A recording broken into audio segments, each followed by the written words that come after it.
Hey everyone, it's Ryan, and today I'm going to be showing you how to make some salted caramel brownies that are delicious. So hopefully you enjoy. All right, so to start off with, I am going to get some of the ingredients on the stovetop to start melting down. So I have 3/4 of a cup of butter. And I do have my little countertop oven heating up. So you might hear that humming. I'm sorry if that is annoying.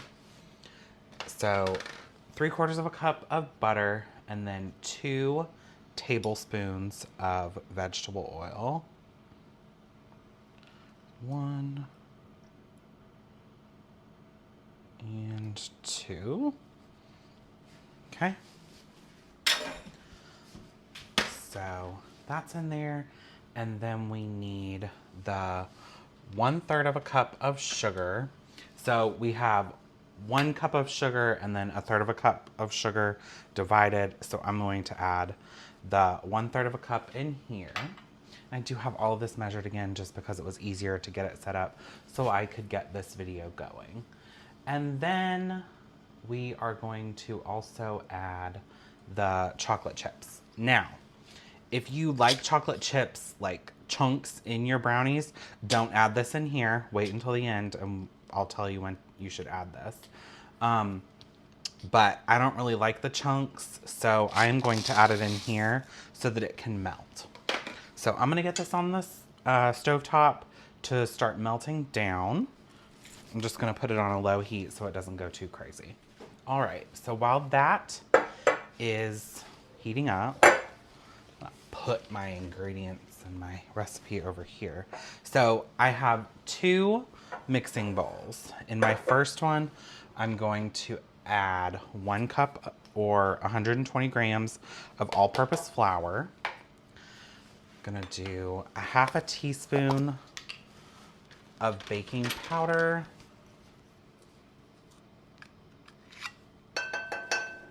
And then a 1/2 teaspoon of salt. And my butter was unsalted. So just keep that in mind if you use salted butter to decrease the amount of actual salt that you add.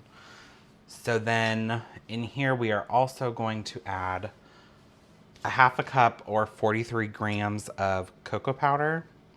So for the reason I'm giving you the gram measurements, especially for something like cocoa powder, really anything baking wise, it is better to use a weight measurement. Sometimes we just don't. But especially for cocoa powder, where sometimes it can have clumps or it can be a little more compacted, you want to make sure to use your a scale, especially if you notice that it is clumpy or anything like that. So we're just going to give this a mix to incorporate everything, make sure that we don't get any clumps of anything in there.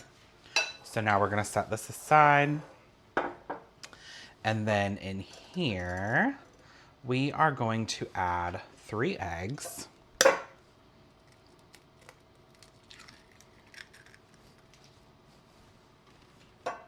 My aunt has been giving me eggs from her chickens, so I have been loving having all the different colored eggs. All right, I'm gonna take this whisk, mix those up a little bit.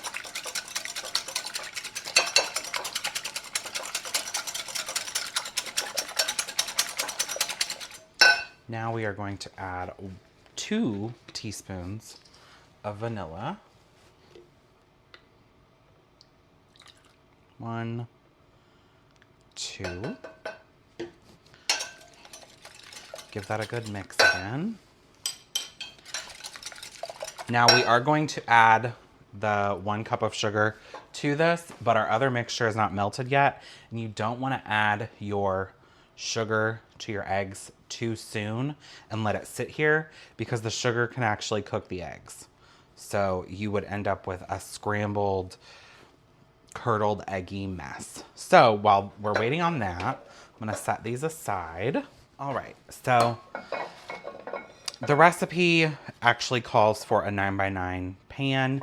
I want these to be a little thinner because I like my salted caramel ratio with my brownies to be a little more even. So I have a 9x13 casserole dish. You can use a metal pan if you want to. So I'm just going to spray the sides and just, oh, nothing was coming out there. Woo. So I have a rectangle piece of parchment paper here.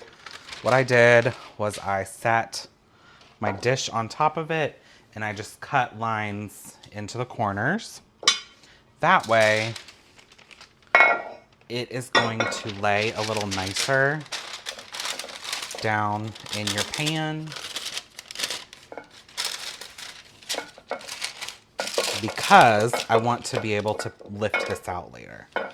So just push them, make sure it's in your corners. And that is why I sprayed the dish, so that the parchment paper will stick to the sides of the dish. So there we have that. And now I'm just gonna give it a good spray in here as well, because we don't want it sticking to the paper either. So now I'm gonna set this aside again. And I'm gonna check on our mixture. It's not really the best angle, but you can at least see what's going on over here.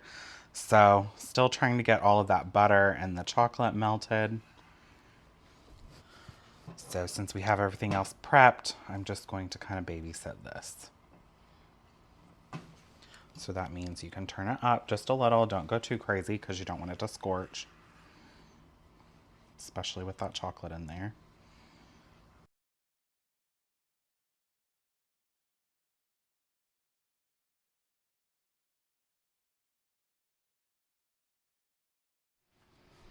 All right, so we got that mixture mostly combined. So there are just like some small little bits of the chocolate that's not melted yet, but that is okay. There'll just be some little pockets of a lot of chocolate. So now I'm gonna set that aside. So now we're going to take our egg mixture, whisk that up, and then we are going to now add the sugar, mix it in.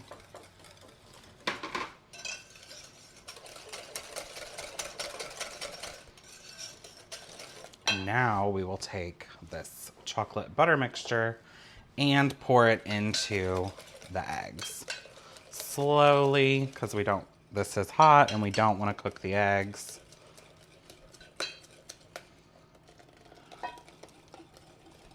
All right. That looks good. Make sure you get everything out of there.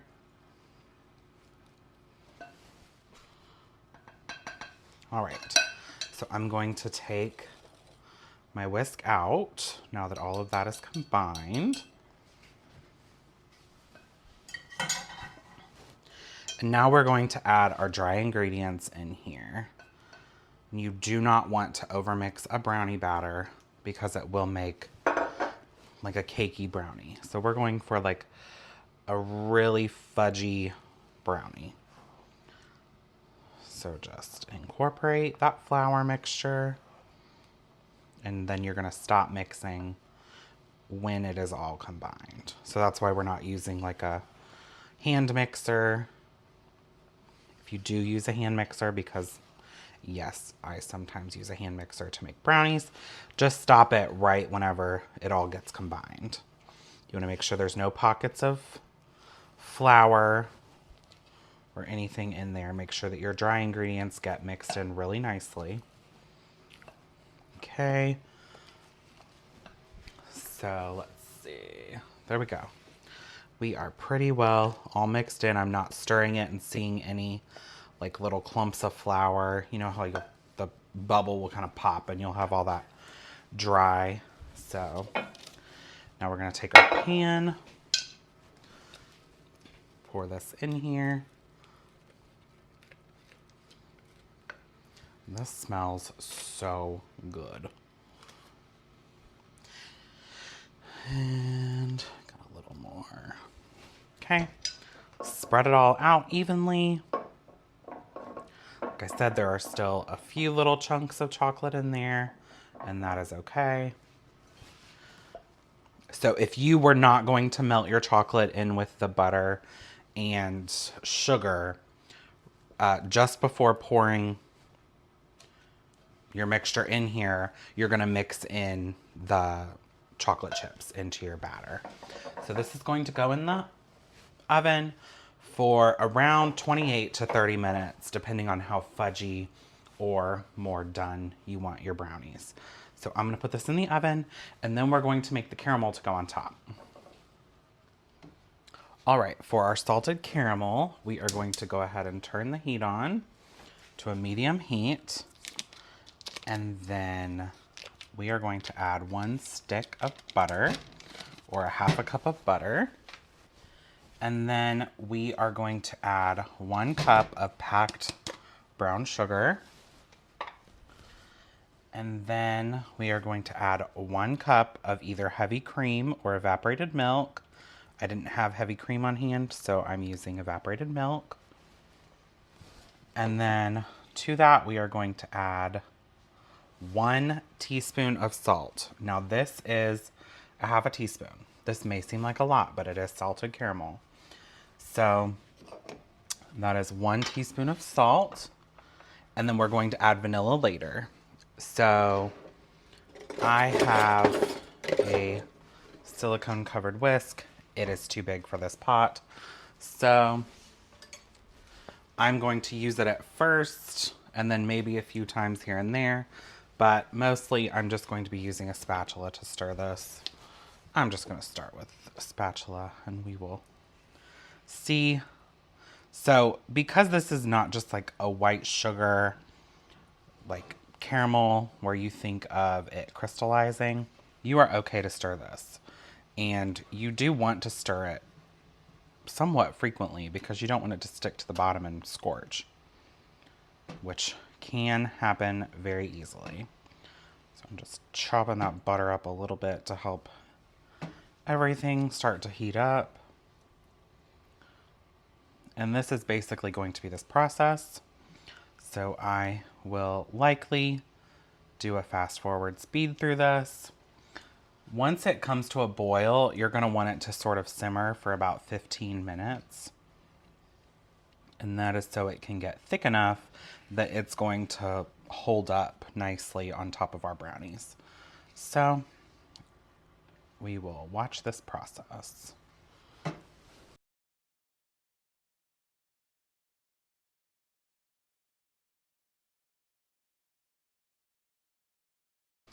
All right, so we are at a boil. So now I have turned it down and it happens very quickly. I had looked away to wash a few dishes and that happened.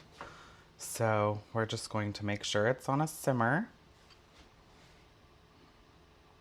And we're going to let it cook for about 15 minutes. If it gets thicker, faster, and you think it is done, just stop it, because you don't want it to get too thick where it's not going to cut or spread or be really edible, like be able to bite through it on top of your brownie.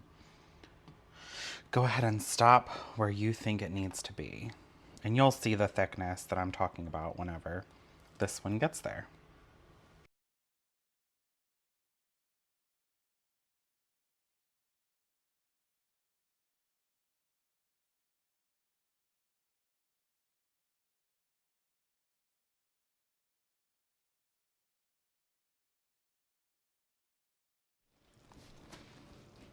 All right, so I have to say my countertop little, what do you call it, toaster oven thing, this fit perfectly in there and it baked such a level brownie. I don't know that I will ever bake my brownies in my regular oven ever again. So this went for 30 minutes because, like I said, I want it to be pretty solid for the caramel to go on top. So do more or less than that or that, depending on how you like your brownies. Some people like them a little more fudgier. Some people like them done. So we're going to set this aside to let it cool just a little bit. The caramel just came off the stove. It has thickened up some, but it is still scorching hot. And now we need to add 1 teaspoon of vanilla.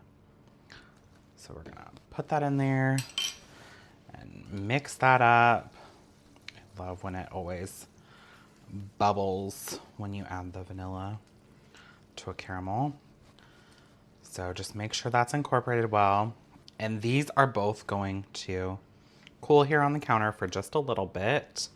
Because if this caramel is too hot and the brownie is too hot, basically the caramel is just going to sink into your brownie. Which, sure, that would be delicious still, but we really want that layer of caramel on top. So we want the brownie to cool a good amount as well as the caramel, but we still want the caramel to be spreadable. So what I might do is see if I have room in my refrigerator and pop this in the refrigerator for just a little bit so we can speed that cooling process along. All right, so my brownies are still a little bit warm and my caramel has started to set up. So I am going to go ahead and spread this on here because I don't want it to get too hard to spread. And I'm gonna maybe not use all of it. We will just see a little offset spatula here. I'm just going to spread it all over. And then once we get this done, this will go in the refrigerator so that it can all set up and we can slice them nicely. This, I think it was just a bit of like that foam that happened on top of the caramel, but still pick it out of there. So I am gonna add most of the rest of this just so we have a really good layer of the caramel on top.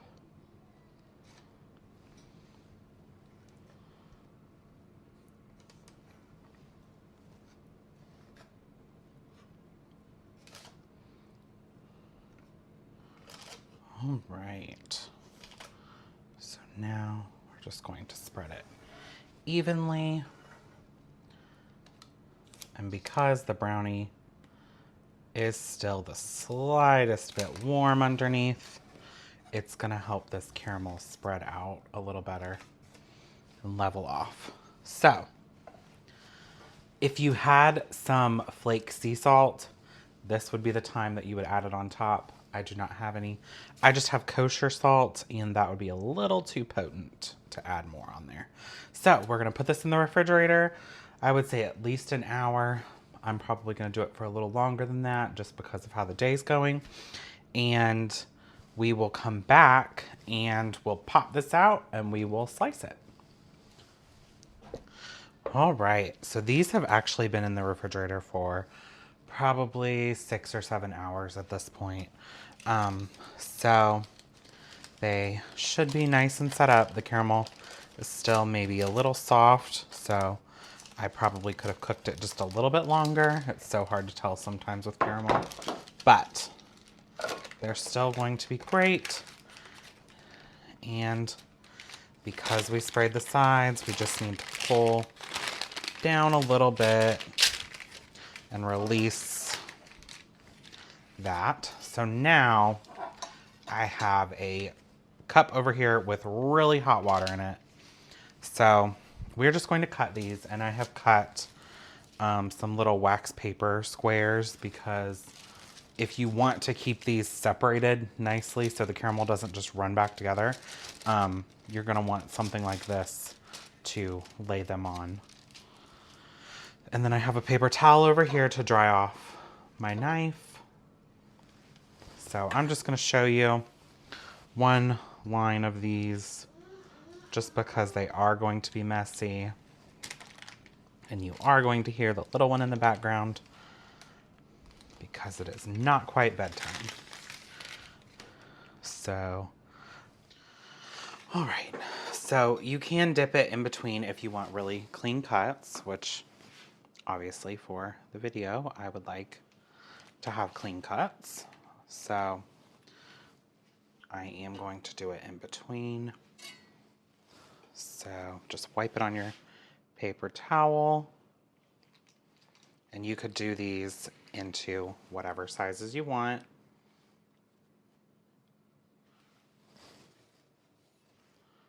If I continue doing all of them this size, you would get about 16 per. And you could cut off the edges as well if you wanted,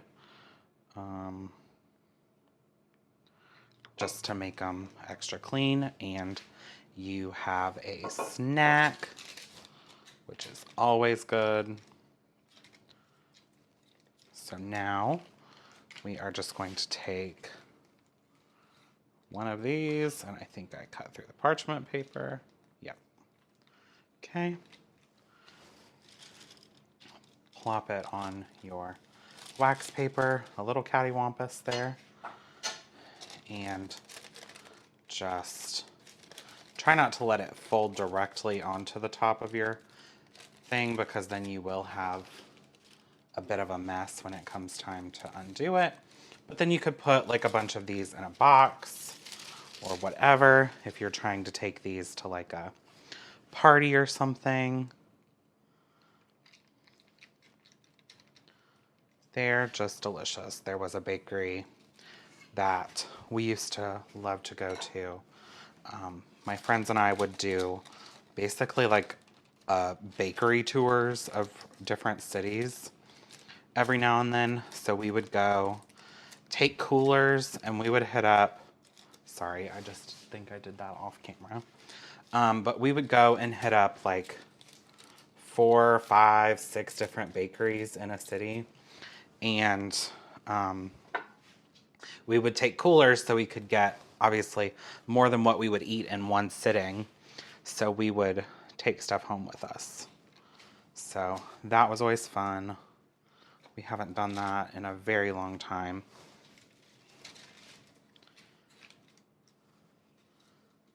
So, yeah, these are delicious. You can see that nice salted caramel layer on top. So, hopefully you have enjoyed this video.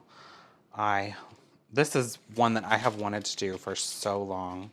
I just have not for some reason. There's always a different event that I have something else in mind for, so I just never end up making them. But hopefully you enjoyed this. Hopefully you like making these. And let me know in the comments if you do make them and how you like them. Thank you for watching. Bye.